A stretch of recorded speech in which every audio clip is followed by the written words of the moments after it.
Among some of the most vulnerable targets for scammers. It's troubling for parents because our college kids are often away from home. So how can you spot some common scams? Michelle Schaefer from the Better Business Bureau has some red flags. College students learning how to live on their own and learning they can be targets for people trying to rip them off. This is a demographic where they're actually more susceptible than they may think. Companies that offer students forgiveness on student loan debt. There are really businesses that are going to charge a fee for a lot of services that are actually free if you go directly to the government. Number 2, off-campus rentals. If you rent an apartment or a room sight unseen, it may be offered to multiple people or it may not even exist, but you won't find out until your deposit and first month's rent check is already cashed. So you should do a quick investigation of public records to confirm ownership and the status of the property. And whenever you see the words wire funds, that's usually a really big red flag. And number 3, credit cards. There are companies that prey on college students' inexperience with credit, so students should have a parent review any credit card offers before you sign. Things like extremely high interest rates, make sure you're working with an entity that has a familiar name. These threats that are out there for students, parents are just as susceptible. So fraud never sleeps. It is global, organized, tech-savvy, and relentless. It can happen online, on your phone, or in your mailbox, and it's something that Sharima Young knows all about. She is with AARP, and you all are really trying to get a handle on fraud, and your services aren't just for retired people. In fact, from your website, how students get scammed, just what we were talking about there. Yes, Jenny, it's for all ages. People are all ages are susceptible to being scammed, and we want to make sure that we give them the tools that they need to protect themselves. So we have the AARP Fraud Watch Network. It's online. It's actually on the phone, so you can call us if you've been scammed or if you just have questions about scams and fraud. So it's a great mechanism for us to serve as a watchdog for the community. It is such a good resource too, and I think a lot of people wouldn't realize that you don't have to be a retired person to use it. Right. And if you do go on the website, and of course there'll be a link on this page, just go to the Jennie Show and you'll find the link. You have your fraud network. You can see fraud happening in your area, and you can post about it or read what other people have posted about scams they've been victims of.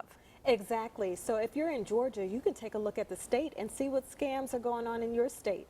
But also, it's across every state because we have Fraud Watch Network across the country. So that's a great resource to have. It's too bad that it has to be that way, but it's good to know that you are a fraud-fighting army. Yes, we are. Yes. I think this statistic is really crazy. Every year, more than 16 million of us have our identity stolen by rip-off artists who make off with an estimated $25 billion. That's amazing. So that means every 2 seconds, someone's identity is stolen.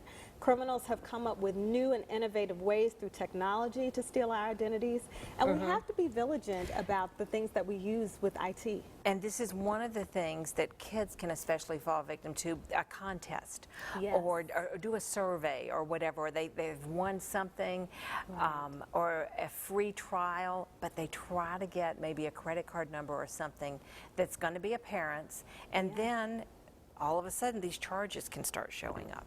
Exactly. And one of the things we focus on is the con artist tactics that run across the board. So when you look at con artist tactics, things like phishing and profiling, when they're clicking on those apps, what those criminals are doing is profiling and phishing for information so that they can steal your identity. But once you identify those con artist tactics, you can better arm yourself. That's very important, and a local man knows quite a lot about those phishing attempts on social media. They have more than doubled over the past year as scammers find new ways to trick people into providing personal and financial information. So here's how it works. You're surfing the internet and you get a pop-up telling you to call a number because there's something wrong with your computer. A local man says it happened to him and it cost him more than $800. I don't know a lot about computers, and they wait for that signal, and then they can tell you anything they want to tell you and probably charge any price you want. Our reporter called the phone number Norman was given. They said there was a network problem, some kind of issue or virus. If I I'm able to fix it, there will not be any cost involved.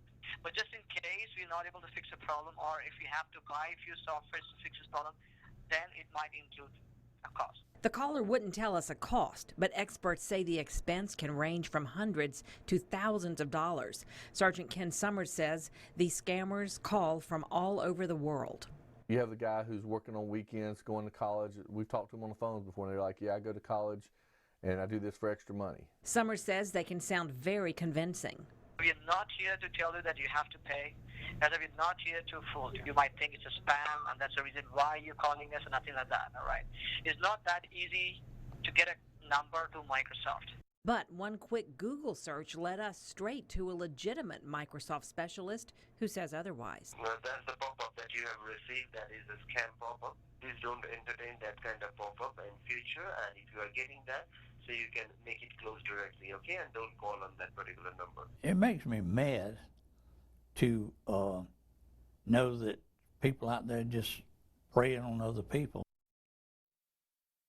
I think what he says is so important, and I know for myself and middle-aged women just like me, I worry about my kids who are college age and young adults, and I worry about my mother who is in her 80s and what she might click on not realizing or falling for a scam like that.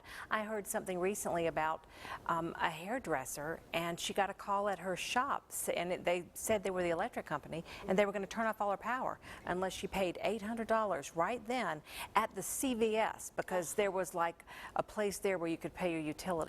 Right, and that is what we call a debt collection scam. And so these scams are very prevalent because they use fear and intimidation tactics. But one of the things AARP has recognized is that we need to talk to the con artists themselves. And there are two things that they've told us. One is that victims do not verify information. So we don't read the fine print, and also we don't ask enough questions. Sometimes if we ask enough questions, we can get the right and truthful answers. And if we tell someone else that we know, we're less likely to become a victim. That's really important advice. And you are right, we have to arm ourselves first. We do. Yeah, and we need to be educated, and that's why it's so important for people like you to come and share what you know with us to help us be better prepared to fight fraud. That is just a part of our lives now. And we have the AARP Fraud Watch Network. You can sign up for a monthly email alert about the latest scams in your area and be aware about what's currently going on, because it's something new every day. Every day. Every day. So we're going to have that information on our website and the hotline number. Yes. For the Fraud Alert Network that people can call. Yeah, they can call 1-877-908-3360, and they can ask us about any questions they have when it pertains to scams. Sharima Young, thank you so much for being with us today. This was great information. Thank you for having us, Appreciate Jenny. you making the drive down here from Atlanta. Yes, this was great. We'll be right back. Next on Jennie. Things with a really strong scent, or you fry, or perhaps you have dogs, you need to really be careful to stop that kind of cooking. Great advice about renting from masters. Time to start thinking about that now.